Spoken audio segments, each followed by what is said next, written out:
So let me first explain who I am. Lynn knows who I am, but the rest of you don't. I'm the Digital Disciple Making Coordinator with World Venture, and World Venture is a missionary organization which basically is turning 80 next year. And Missions Door is our kind of sister agency. But we're in 100 countries. We've got thousands of churches planted, and tens of thousands of leaders have been trained since then, including myself. So today I kind of hope to equip you with the tools you need to make disciples online or to use social media however you need. But I kind of want to get to know you first. So I know Lynn, so I won't pick on her today. But I'd like to hear from you. Why did you want to take this class today? Well, it's suitable for my professional background and missional background. And I've retired 3 times. And I'm trying to avoid starting to work today, but God doesn't seem to think retirement is necessarily a place to get stuck. So I only help a church when they have major things like servers go down and things like that. Mm-hmm. So you have some tech background. I'm a computer systems engineer. Awesome. So, yeah, I have a lot of that. But after I retired, I went to Israel for 7 years. Mm-hmm. So I always very involved in missions and the missions council. So this is something that I think would be very useful for.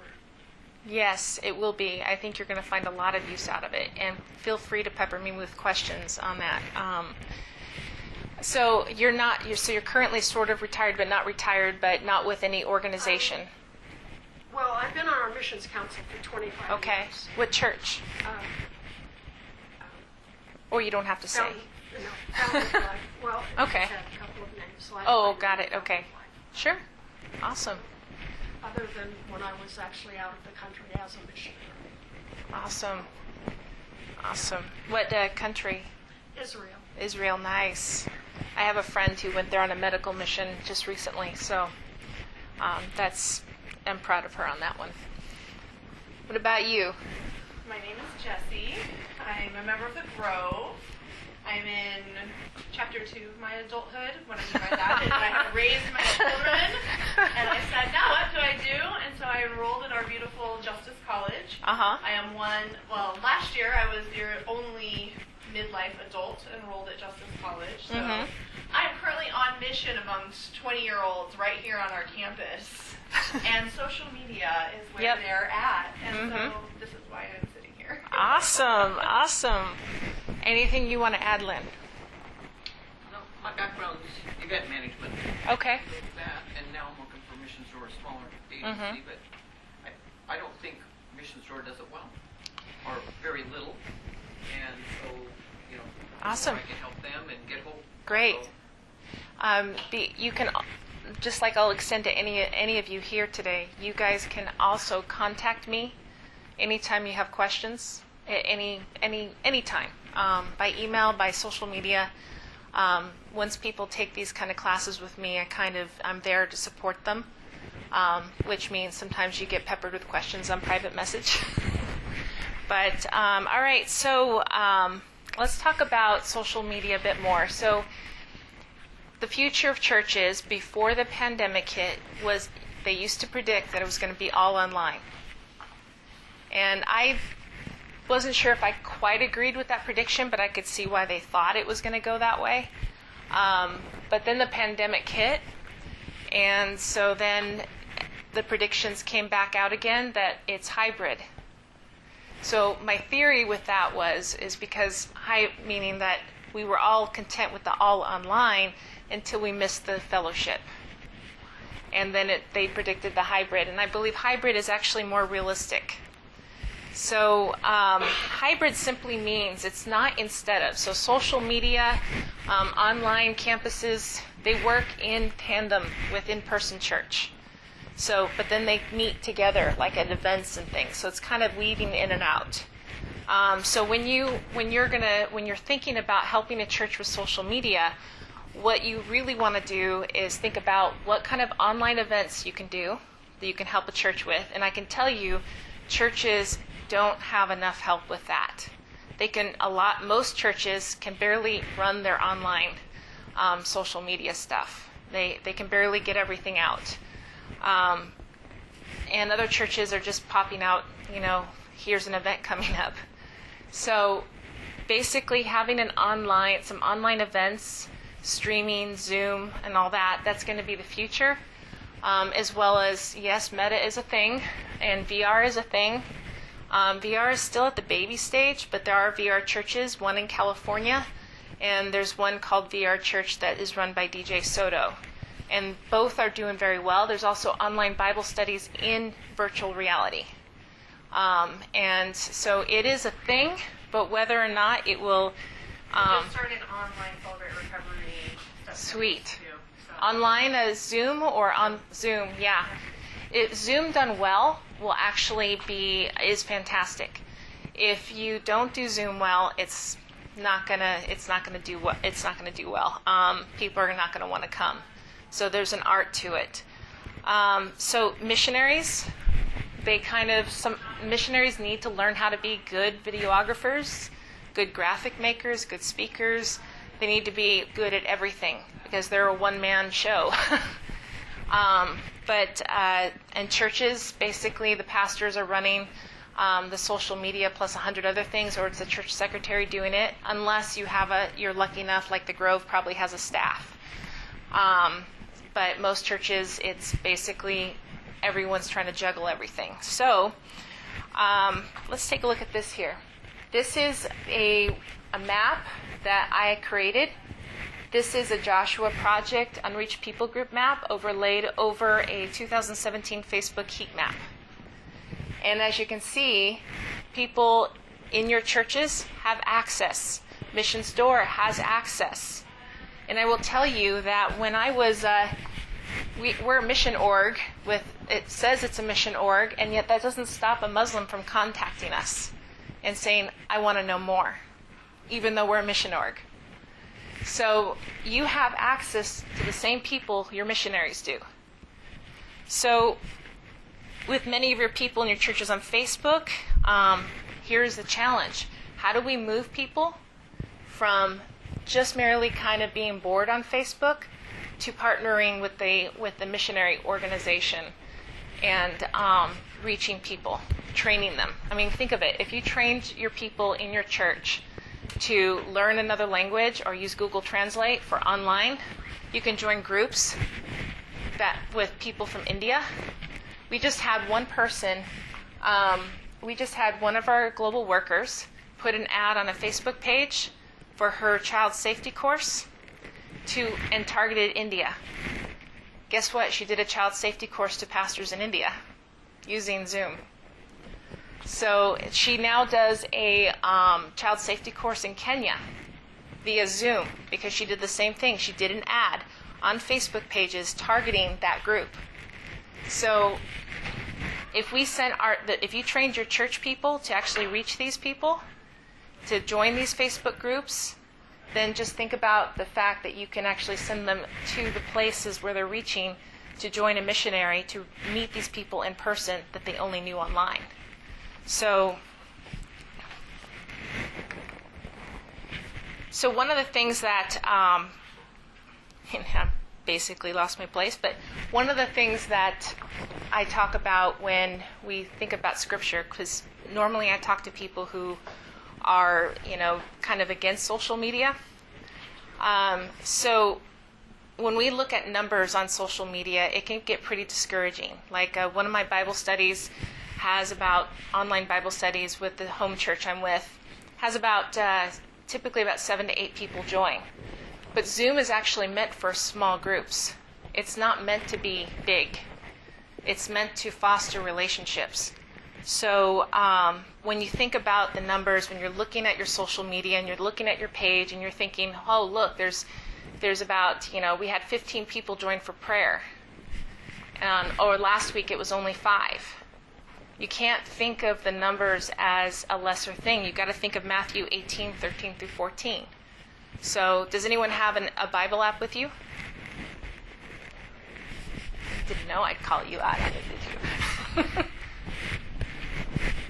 If someone can read Matthew 18:13 to 14 for me. Actually, it's 12 to 14. Sorry. A specific version you'd like? Nope. Okay. Pick one you want.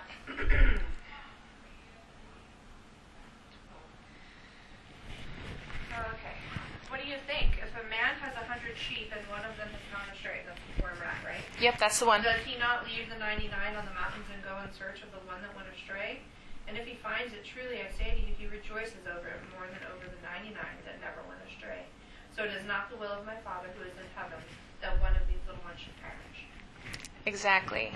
Each of those digits on your live stream, each of those people that join your Zoom, they are the lost sheep. They are the ones that matter. So when I manage World Ventures social media, I'm constantly looking at numbers. And numbers can bring you down sometimes, or could bring you up. You're going to have a whole bunch of reach of unknown faces, but each one of those faces are the lost sheep, and that's what you focus on. So one of the things I urge you is not to stay comfortably with the sheep that did not wander, but choose to pursue the lost ones. I urge you to do the hard stuff, like not staying in retirement. Don't stay in retirement. There's too many churches that need your skills out there. So discipleship, let's talk that. Just because it's online, there is no magic bullet. Online discipleship takes the same amount of time as in person. And sometimes you're going to meet them in person, and sometimes they'll stand you up. But if you use the online world as a way to foster those connections and you're persistent, you're going to bear fruit. I once actually picked up a free Bible at a conference I went to. So they just shoved it in my hands and said, hey, we don't want to carry it on the plane. Okay. And I felt this nudge that I should post it onto a Facebook group, but I thought, I'm going to get skewered. If I post it in this Facebook group, I'm going to get skewered. It's going to get like 30 hateful comments. So I said, hey, I picked up this extra Bible. I've got plenty of them at home. Does anyone want it? And someone responded. They wanted it. And so I said, well, do you want me to mail it to you, or I can meet you for coffee, since they were local, at the local coffee shop. And she wanted to meet for coffee. So I didn't want to be a little bit creepy like some of Jehovah's Witnesses or Mormons and say, we're going to go ahead and, try to make it an in-person meetup. I just let it be that way. And so I was able to meet her for the first time in person. And since then, we have managed to coax her to come to our prayer time on Thursdays, which is live streamed at our church, all because we're persistent and we're praying for her. One of the other things, too, is when you're doing, when you look at ads and when you look at all the strategies for social media, there is no magic kind of marketing pill that's going to make things easier. So you can do an ad and do all this fancy stuff, but you need to have the human part of it. So when you think about ways you can foster a connection with someone online, rather than just put an ad out there and hope someone comes. The mistake is, you have a website, you have a social presence, there's a building, they'll come. That's not the case. You have to pursue them.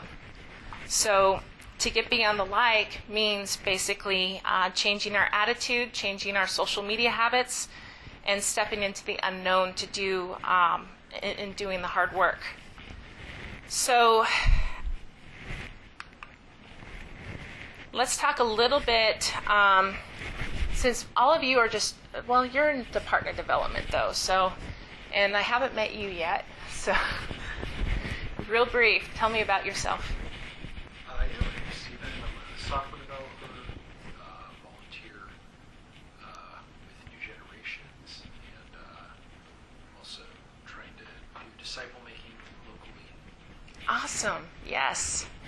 So a lot of local disciple. Are you also open to missional reach out if it's someone who's from a different country? Yeah. Awesome. So volunteer with ISI. Okay. Well, we're going to briefly get into a little what we call at World Venture Partner Development, since we do have one mission org here present. But it's handy if you were going to go, you would be familiar with it, being a former missionary. Partner development or partner discovery is something every missionary has to do in order to raise a team to go. So when I create content, this could be helpful for creating content for you to reach local people as well. So when I create content for World Venture, generally I actually think about how does my content best serve the audience? What kind of value can I give to them? We have unbelievers on there, we have believers on there, we have churches on there, we have other mission orgs on there. So I think about how can I reframe the stories that I'm sharing in a way that there's a takeaway for each person who reads it. So in some ways, when you're doing partner development or when you're trying to post content for other people, you need to be thinking about what is the takeaway? How can you inspire people with this post? So history is full of examples of people using media to share stories of their journeys. There were 2 explorers who completed the first unassisted trek across the Antarctica. Both men documented their journey on blogs and probably social media. So we don't need to think about our stories in church or in missionary work. We don't need to think in terms of just Christianese. We can think in terms of those explorers, what they're seeing, what they're experiencing. Think about the youth. You know, one of the things that a youth pastor once told me says, "You remember when you were a kid? What did you like? Weird food? Yeah." So when you're going to a foreign country, what is the first thing you want to do to show them, to immerse them in the culture, not the stats and the you know, kind of the, oh, here's a picture. You want to immerse them. Here's a picture. Here's a roasted scorpion. And the kids love that. So document your stories. Tell your stories. And I stress the word stories. You really don't want to do a mission report. That's the worst thing you can do, unless you're having a hard time sleeping. So in the late 40s, a scientist jumped on a raft with a small crew and a cameraman to prove a scientific theory. The cameraman used media.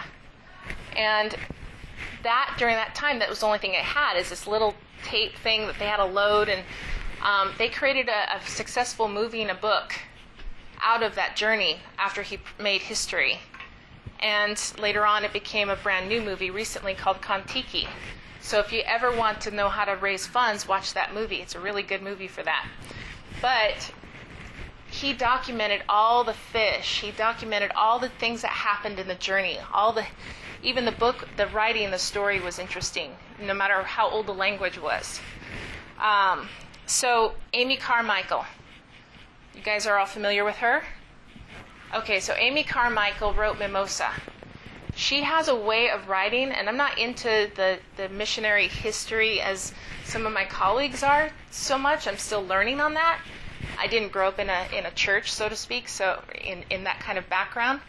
So when someone introduced me to Amy Carmichael, I read Mimosa, and I thought that was the most powerful writing I've ever read.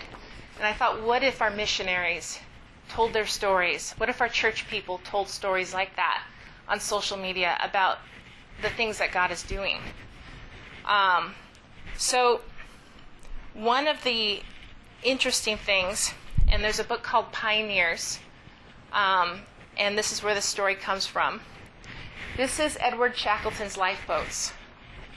So major patrons funded Edward Shackleton's Imperial Transantarctic Expedition from 1914 to 1916, and he named his 3 rescue boats after 3 major contributors. And it was those rescue boats that would get him to Elephant Island after being crushed in the ice in the Weddell Sea. So when you think of your congregation, when you think of your church, when you think of your missionary partners, they are your lifeboats. And what I teach the missionaries over at World Venture is that our partners are way more than just someone who's donating towards our cause.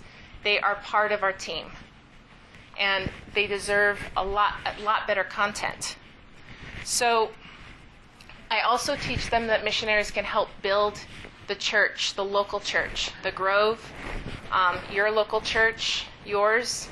Missionaries can actually help build that with their content, and they can actually work together. So one of the things I try to encourage missionaries, and I try to encourage with our own posts at World Venture, is to inspire the church to get off their pews.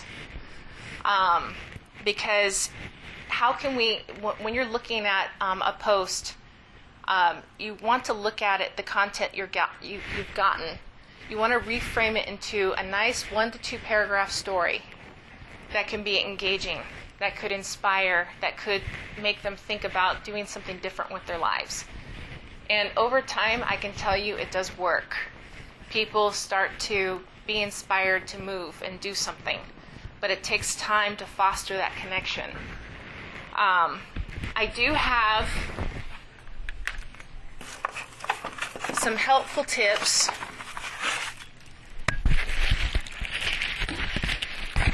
If you want to just take one or take whatever you want.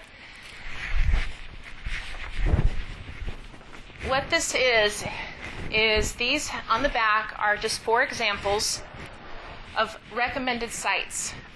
If you're going to do social media and content,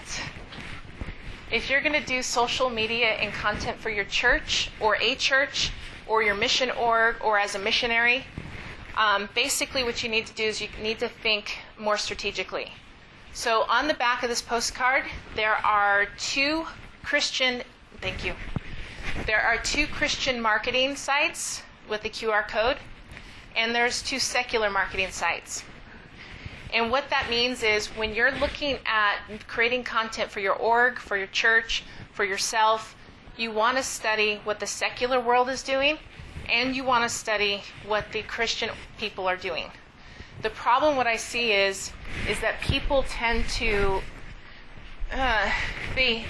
you become a pastor, you become a missionary, and you want to, everyone starts to homogenize all their content to look like each other. We don't want to become irrelevant, and we don't want to lose who we are. So you need to definitely be yourself. So studying, for instance, and we'll go over some of that, but for instance, when you look at what a judge actually posted the other day, he actually posted about what questions does your audience have? Create content around those questions. So do you know what questions the 20-year-olds at the Grove have? You can create content around that, so you can reach out to them. And you can use like the visual pictures, photography. You can use anything that would illustrate visually for them using text and pictures the answer, or even help them process through the answer to the question. So what I do as a kind of a social media strategy on my personal sites, and sometimes on World Venture sites, is I'll ask questions. And sometimes I think through that questions for about 3 days, finding the right question. Because the reason I do this is and it was taught to me when I worked as a human resources assistant, you don't want a leading question so that the interviewer gives you the answer you want to hear. You want to ask the question that is going to get them to answer what's on their heart. So the people on my friends list are quite used to me now. They ask me, what do you mean by this question? I'm like, what do you think I mean by that question? So I can actually, it's nice to be able to get into some discussion on my own social media just by asking an intentionally vague question. Because what I learned as a blogger, I've been doing social media probably since about 2006. Yes, I started on MySpace. But basically I've been doing blogging when blogging in the early days was like a community.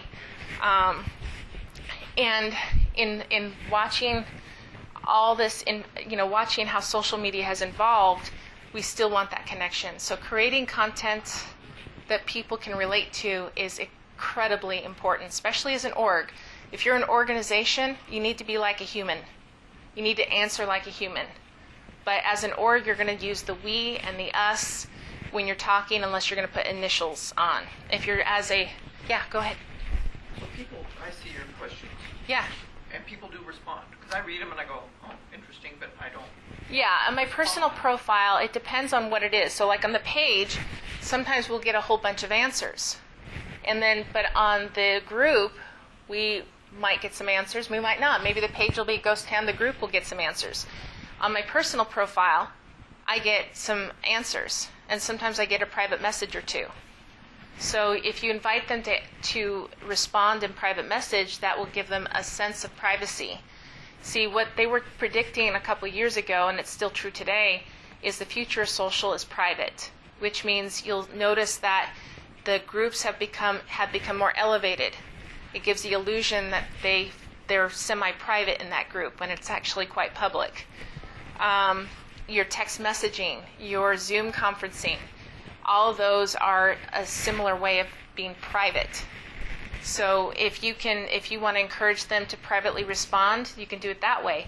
I know people that use Instagram, and the Instagram engagement is pretty sad compared to Facebook. But from what I heard from people who are reaching people in their 20s, the private message is pretty good. The direct messaging is pretty good. So where possible, just ask them to respond in private or direct. But it's not going to give you answers every single time. It's always, social media is always about experimentation, A/B testing. You're always putting stuff out there and then just seeing how it works. And then on the other hand, you've also got the time of day and the time of the week. So what we've noticed, you'll notice the algorithm changes. And so when the algorithm changes, that means you have to change when and how you post. So right now, currently, posting more frequently on World Venture, on stories, reels, those are all very important on Facebook. On Instagram, reels are very important. On YouTube, shorts are very important. If you want instant growth in audience, you go through that and you focus on that, which means a lot more work. But one of the things that a report came out on TikTok and YouTube is people, especially younger people, want immersive experiences. So think about when you're just out in the mission field, even a short term, just take your phone and just kind of go like this. We get more views from that stuff from our global workers than some of our deeper, slightly longer videos. So, I mean, we had a post go viral, just one short video about sheep crossing the road, and it was just a little verse in it.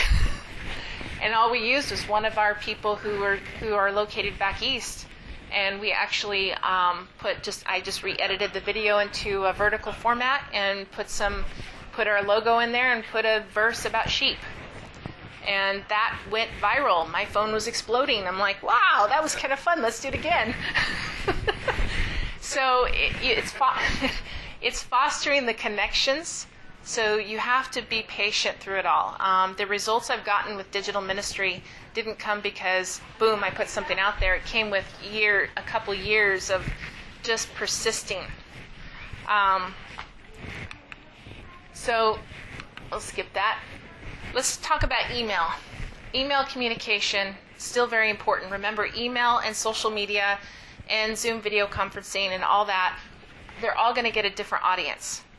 So basically what they're saying on social media these days is you'll reach 5% of your people on social media.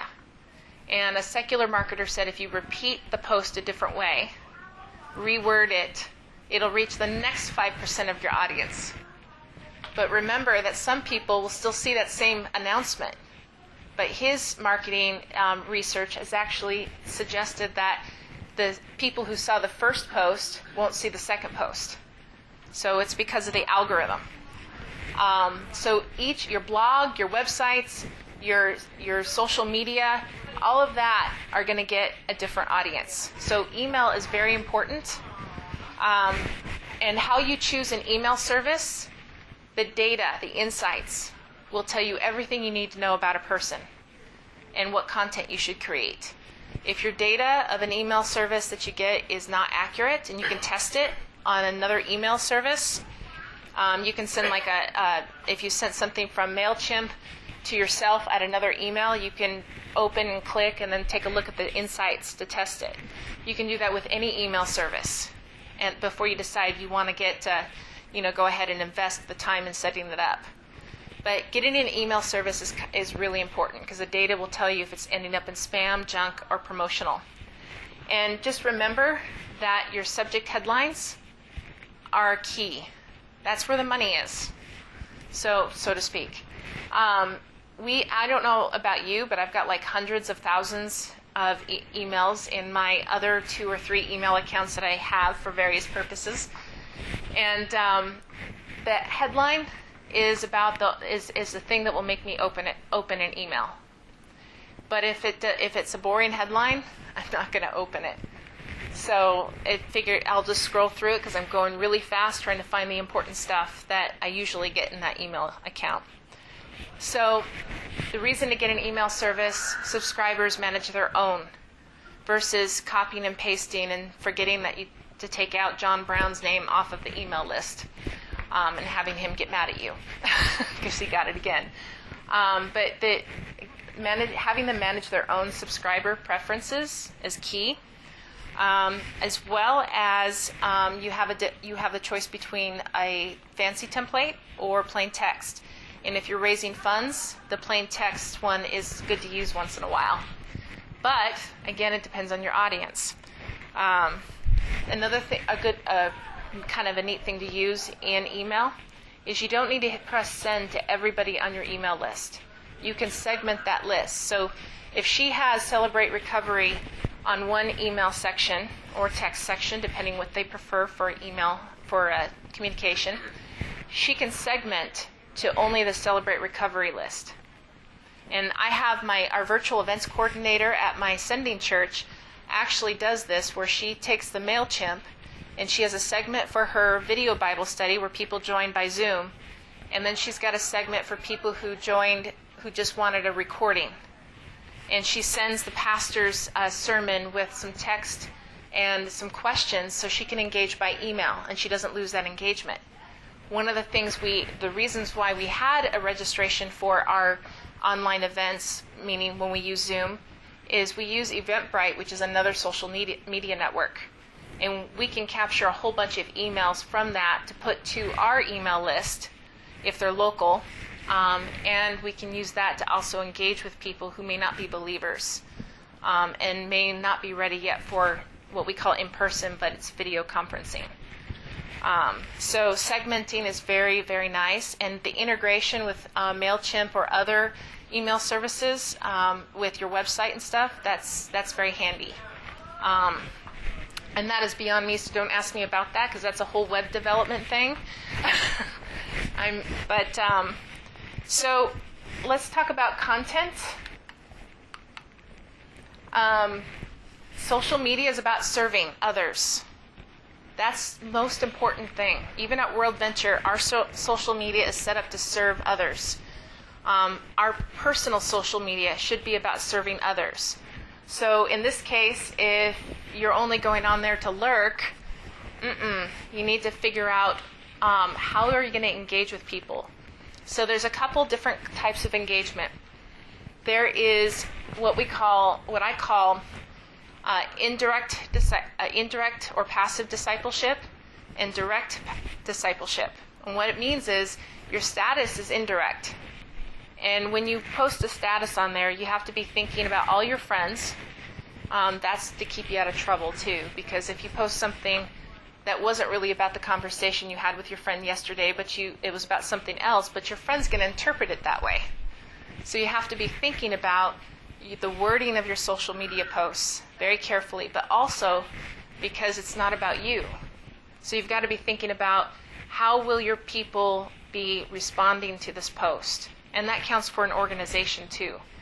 So when you think about the audience, you're thinking about what a marketer might call a persona, which is to describe a persona as like a stick figure, and you're basically putting what you think this person likes and doesn't like. And then you post for that persona. And you can have several personas that kind of illustrate who your audience is. So when you do direct discipleship or direct engagement, that means you're going directly to a person on their status and responding, either privately or publicly. There's a difference here. Let's say someone's emotionally vomiting on their social media. So you could think, if I respond publicly, all their non-believing friends are going to gang up on me. and somehow this thread, this important conversation will get lost. But you don't always have to respond publicly to everything. I have a friend who looks like she's lurking all the time, and she actually responds by private message to everything. She doesn't respond publicly to anything, and it's effective. And I've got another friend who sends scripture by text message to people, and it's helpful to them. And so I have people that are using the technology for the good of others, not necessarily for themselves. So one of the things you got to be aware of, especially if you're a mission org, is when you have global workers who are either on home assignment, it's a dry time of ministry, they're locked out of the country because of pandemic reasons. You got to be, as a mission org, help them tell their story.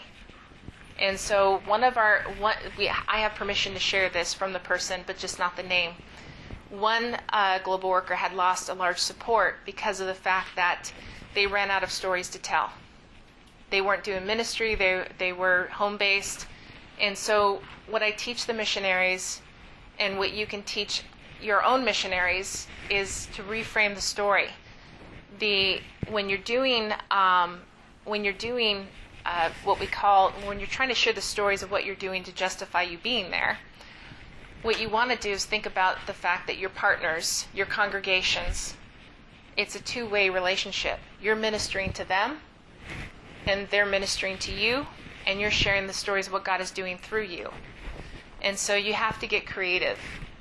So during times when ministry is not happening, what can you share? What can you repurpose in the past? What devotionals can you write? A missionary or a church needs to be kind of clever in how they get content out, because it's a lot of work to keep content coming out. So one of the things when you write a story, especially on email or on social media, is don't bury the lead. So on an email, if your global worker starts off in 2 paragraphs down, and this is a true story, and permission to share this one, and not from one of ours, it's from a friend of mine. She had buried her lead about midway down the email. She says, "How can I share the gospel with people who can't see or hear?" And it was 2 paragraphs down.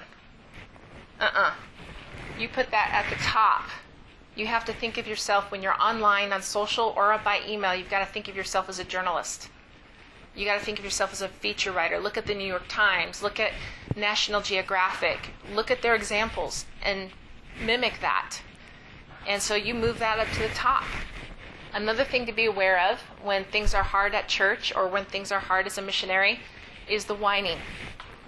If your email is this much whining and this much ministry, you've got it backwards. Make sure you're doing this much story, telling the stories of ministry of what God is doing, but invite the people, your partners, your congregation, to care about what you're going through too, with a smaller paragraph. So send an email only when you have something to say. So don't waste your reader's time, don't waste your congregation's time. So no more than, for church partners, once a month, no less than, I'd say actually no more than once a week as frequency. You send it too often, then they won't be opened anymore. But if you send it too less, it'll end up in junk and promotion. And also when you're talking about creative access workers, or what we call secure workers, if they choose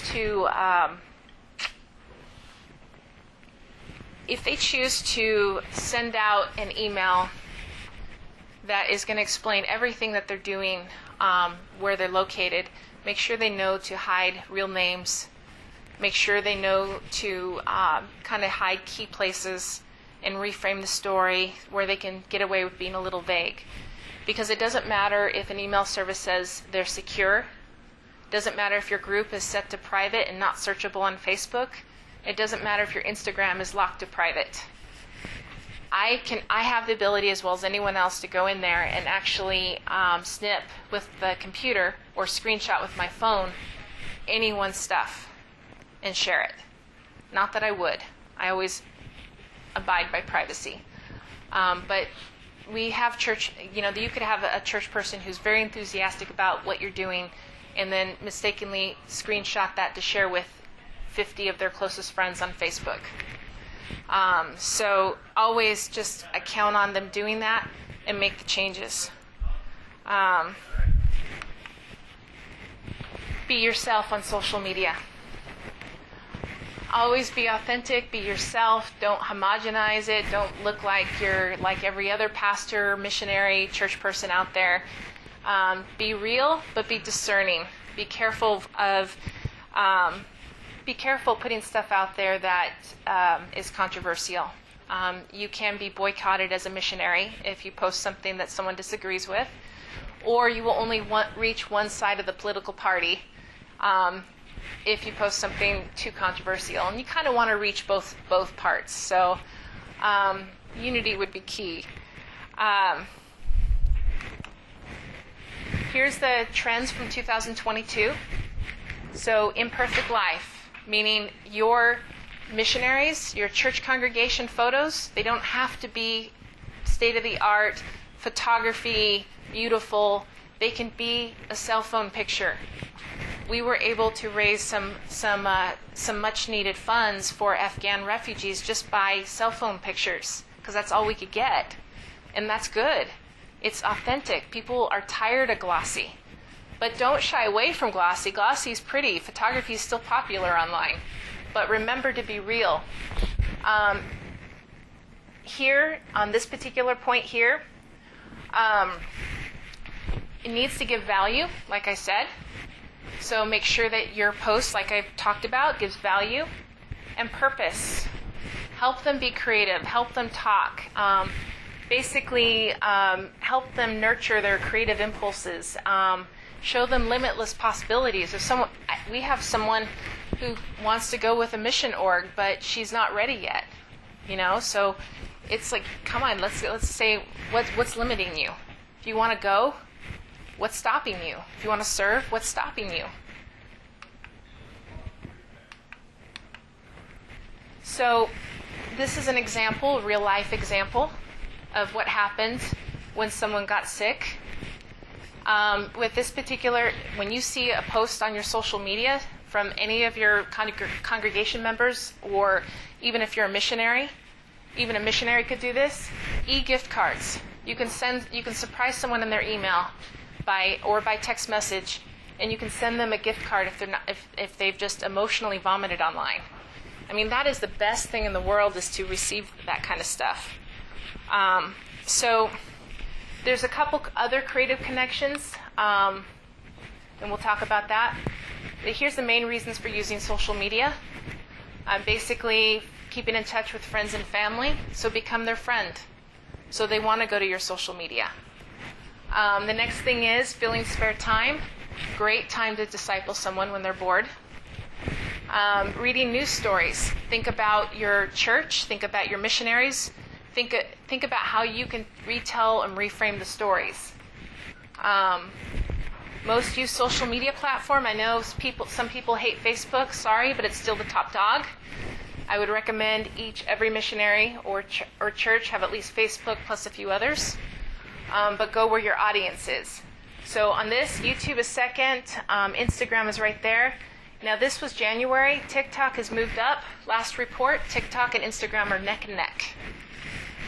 So even if you don't understand TikTok, learn to use it. Learn how you can use it for good. World Venture did start a TikTok account this year. Yes, I got the same expression from... Oh, I'll try. I'm not sure he'll do it, but I'll try. Most followed Facebook pages. Look what's here. 5-minute crafts.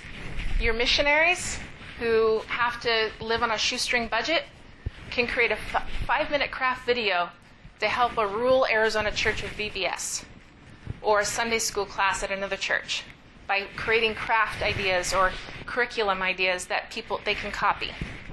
And that's how you build relationships. You're giving some value back to your church, even if they're not your partner, but you may not even know they're getting the value. until maybe they might feel inclined to email you and let you know. But these are, you want to get ideas for content wherever you can find them. National Geographic, Nike, Adidas. Have you noticed their ads, their video ads for the running shoe? They're telling a story. And their point is to try to show how the shoe is inspiring a better life. So how can we use story to inspire people that God can give them a better life? Not a perfect life, let's draw that line, but not an easy life, but a meaningful life. Look at National Geographic. We keep doing mission reports. Let's stop that. Let's start sharing stories. Look at National Geographic and what they write, what they tell. Look at their documentaries. There's so many possibilities with missionaries and their experience to be able to put just as meaningful content out there, even if their budget is maybe slightly smaller. And have fun with social media. This is one of our workers at World Venture. No, not the skeleton. But have fun with your social media. You know, post stuff that makes you approachable. And since he has teenagers, you know, you can see the influence there. Use your social media to connect with people in person. So these two dear ladies, at the time that I met them, we went to the same church. However, we were friends online. And over time, every time we posted something, we thumbs up each other. And so finally they started calling us the Thumbs Up Group. So I said, why not meet in person for lunch and encourage each other? I was a appointee trying to raise full support, and they were going through nursing school. They are now full-time nurses, and I'm full-time with World Venture. And we have a solid friendship because we used both online and in person together. This guy is a pastor in Australia. These are called carousel posts, if you notice the arrow there. You should follow him. He's good. So he uses his photography. He breaks this down into a visual story in the carousel posts. But for those of us who like to read, he actually posts the whole thing there. And he's consistent at it. He does it all the time. It's not just like a once in a while carousel. It's like a lot of work. This is one of our workers. All she did was post about coffee day. And I will tell you the algorithm loves coffee as well. And any time you post about coffee in a public realm, that algorithm will work in your favor. But what she did is she posted pictures of where she took a tour of a coffee plantation. And she wrote about Happy International Coffee Day and gave us an experience. She let us walk through with pictures and text. And she's really good. She's good at her social media. She even actually gets her guitar out and goes live and sings some hymns with her guitar, all the way from Rwanda. Content ideas. You've got a little thing on the side of your Facebook that says saved. You've got an Instagram bookmark. On Twitter, you've got bookmark. When you're at the doctor's office, you see stuff, you see posts, you see different informational things that you can build content around. Save it.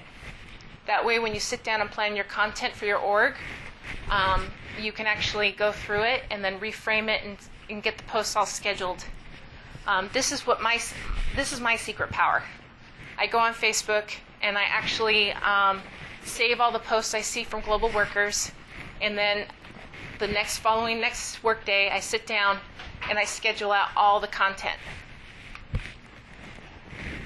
This is something you should get called Meta Church. It's by Dave Adamson, the same Aussie Dave. This is from his book, and I will tell you this content for YouTube works. And we have optimized our YouTube channel because of it, and we went from double digits to triple digits on subscribers. So this does work, but the whole book is a good theology base on why we should use social media. And last thing, before we go on to questions, is slow down when you post stuff and you run various social media platforms. I will tell you from the point of Hillsong, their person had mistakenly posted a political statement onto Hillsong's Twitter, That social media manager immediately regretted it because controversy hit hard. So when you post as an org or for a church or for yourself and you run multiple accounts, double check your work. It will save you a lot of heartache. And I will tell you that I have done it once on a much smaller scale, and not with World Venture, if you're listening. Not with World Venture, but when I was first managing, I learned it too. When I posted a political statement to a wrong thing in my early days. And it was really funny now. At the time, no. But post slowly. So every time now when I post, I learned. And I just go through it very, very slowly, check my wordage. And sometimes what I'll do is I'll schedule it ahead, like 3 days ahead, and then go through and double check it. So I know that was a fire hose. So now I want to hear from you guys. What's your conundrums? What's your questions? How do you figure out what the algorithm likes so you can favor them? So you have to study your audience. It's kind of like going to school, but you're studying your audience. You're looking at pages and groups have what's called insights and data. You can see people who like it. You can see the time of day. You can see how many men versus women. You can see what country, what city they came from. You can see their active times of the day that you should post. Facebook tries to help you. Instagram tries to help you. The easiest way, if you're not into math, the easiest way is just basically study your posts every day. Just looking at it like, okay, I posted it on a Saturday morning, our slowest time, because look, there's no one there. But hey, I posted at 5 o'clock, 6 o'clock, 7 o'clock at night, and we got some more likes. So it looks like the algorithm has changed. You watch your likes on your page likes and watch it go up and down. You watch all that sort of stuff. You watch the comments and the kind of comments. And the key is to growth is engagement. So if someone says like amen to a question, you hit reply back to them and pursue a conversation with them. If someone writes a vague statement, hit reply one time, don't pursue too hard. One time, and you ask a question to get that engagement. The algorithm likes meaningful conversation. So the more conversation you can get, the better. But it does take, you need to study it. So before you sit down and plan your new content, look at your old content. Just go back the past week and then decide when and how and what you're going to post for the following week. I think World Venture is blessed to have you. Thank you. Because many churches and organizations can't afford it. Nope, they can't. And they've got the one marketing person at a church or Yeah. communications, and they're trying to do everything, and this is a full-time job. Yes, it is. And small organizations like Get Hope and others, it's hard. Yep. And I guess you would say pick and choose and do something rather than nothing. But Well, the key is budget your time every week if you have limited time. One of the things that your background is really good with is your desire to serve. There are churches out there that need someone doing this for them. I run volunteers for our sending church for digital stuff, and I'm working on getting someone who can help them create content because they can't. No church really, none of the small to medium churches can really afford a staff on social media. It's a need out there. But the key is budgeting your time. I always tell people get either on your phone or a notebook. And there's times when you're not doing anything. You know, an idea will come when you're busy and stuff.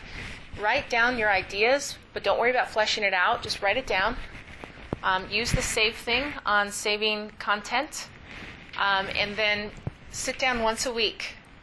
And for your org or for your particular, for your personal, plan out your social media for the week. Your key is always engagement. So if you can plan some engaging posts, then you can focus the rest of the week on just engaging with people. And then you build up the reputation with others. Even if you can only spend, like we have one worker who only wants to spend about 15 minutes a day on social media. And so I had to devise a plan for that person. And so you can do it, but you've got to be really focused. So you can easily, the engagement's important, but the content is also important. So like Facebook pages, They're at least two times a day on the Facebook pages, and I'm finding it's actually a little bit more on some days in order to keep the algorithm happy. But the groups can be whenever. Group is community, so you're just trying to get everyone to contribute to the group. Instagram, it's actually 3 times a day on the post and as much stories as you want, and reels are key, which is just like National Geographic, showing where you are. So that will, just little content, little things like that are helpful. How are you measuring success? What is it? What does that mean? Success is if I'm engaging in conversation, real conversation. I do a report for my Ascending Church every week for their digital team. And what I do is I tell the story of discipleship. I actually copy and paste from our live stream where our hosts are engaging, and I put the meaningful conversations down so they can see people interacting like in person. And then what I do is I challenge my team to engage. So the deaf ministry, I see the engagement. We're growing our in person. They're coming. They're hearing. The word of mouth is happening online. The online Bible study continues to grow and solidify. They're not losing people. They're actually keeping steady. And their engagement on emails kicking up. So those are all things I measure. I measure the relationships because not everyone's into data. And as our president said at World Venture, billions don't know Jesus, but who are they? What do they look like? Who is that one person in there? And so that's what you measure. Numbers are great. You put the numbers up there for the numbers people. You put the 15. You put like the 15 or the people that were watching on prayer, and you put the numbers that watched it later, and those are all important. Every single one is a real person. But that is how we measure the engagement. If something is not working and we're not getting, it's going too long and it's too dry, then what I do is we change up things. We do things differently. So I hope that answers it.